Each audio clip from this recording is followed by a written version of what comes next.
Now, U.S. lawmakers are going after China as a currency manipulator. Again, this tends to be kind of popular in Washington. So is this legitimate, or is this just China bashing for political reasons? And also, as more people worry about a global economy risking lapsing into recession, what's going to be the tipping point, and is there any stopping it? To help me make sense of all of these big economic issues going on right now is legendary investor and author Jim Rogers.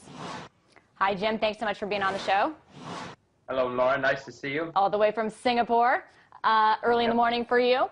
So tonight here in Washington, a bill actually cleared a hurdle in the Senate that would impose tariffs on Chinese imports and penalize China as a currency manipulator. Now, bashing China as a currency manipulator tends to be pretty popular in Washington, especially with unemployment stuck at 9%. So is that what we're seeing, or is this legitimate? Lauren, first of all, they're doing this so that the media will cover it. It's the media charade, and you're covering it, as will everybody else. If you read the bill, you see that there's an out. They leave it up to the Department of the Treasury to determine what to do.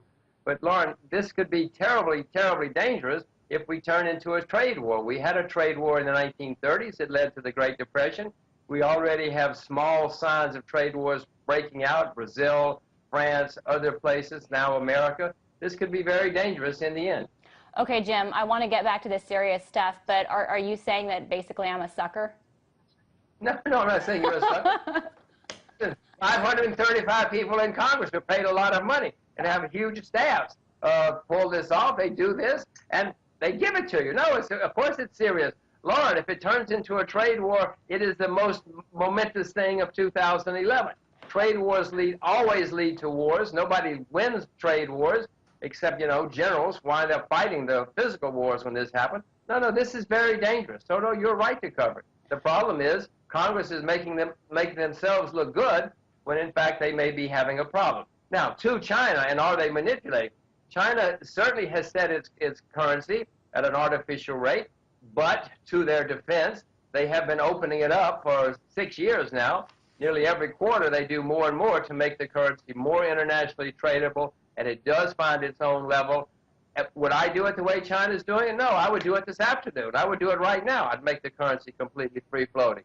I'm not China. They don't listen to me. They don't listen to anybody.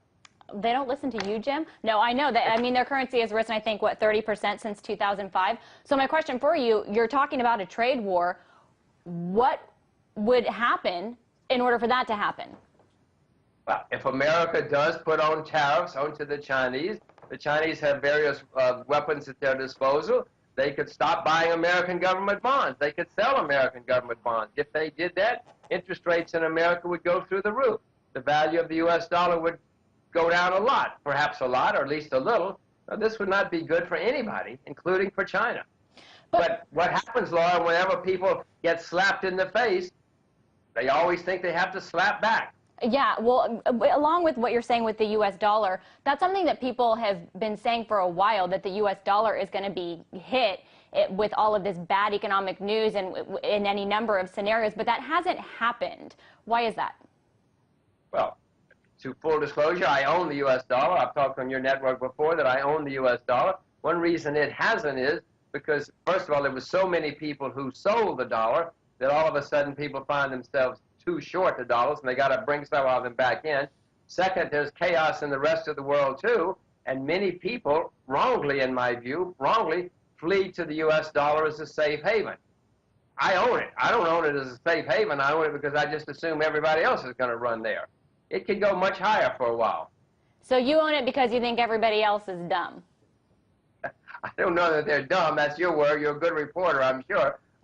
I own it because I know that the standard reaction is, in times of confusion, to run to the U.S. dollar. It is the wrong thing to do, in my view, but I know they're all going to do it, so I've done it. Well, I originally did it, Lauren, as I told you all before, was because everybody was so pessimistic on the dollar, and I have found in my career that when everybody is on one side of the boat, Lauren, you should go to the other side for a while. So I bought U.S. dollars because of the pessimism. All right, because of the pessimism. There's still a lot of pessimism right now, and a lot of it has to do with debt. You're always very harsh on the U.S. because of U.S. debt. And Bill Gross of PIMCO today was saying that essentially sovereign balance sheets resemble an overweight diabetic on the verge of a heart attack. If you agree with that, what is going to be the heart attack that tips the global economy into recession?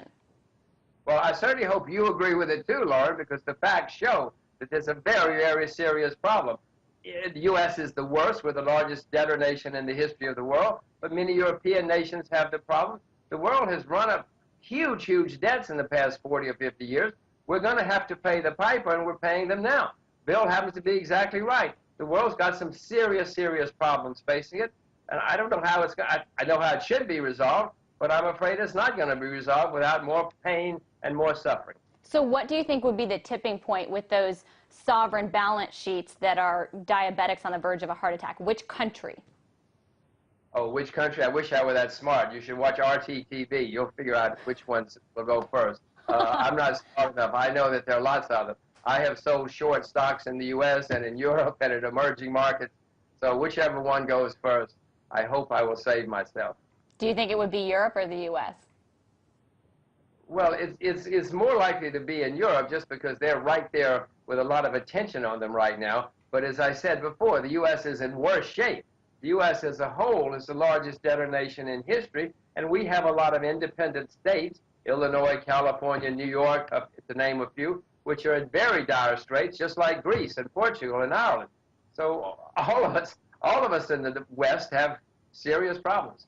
Serious problems and serious gridlock in Washington. And one interesting solution that the former budget director, Peter Orszag, came out with was saying that, hey, maybe America needs less democracy. Maybe more of these decisions need to be made by commissions as opposed to the political institutions that have been mired in gridlock. Does he have a point?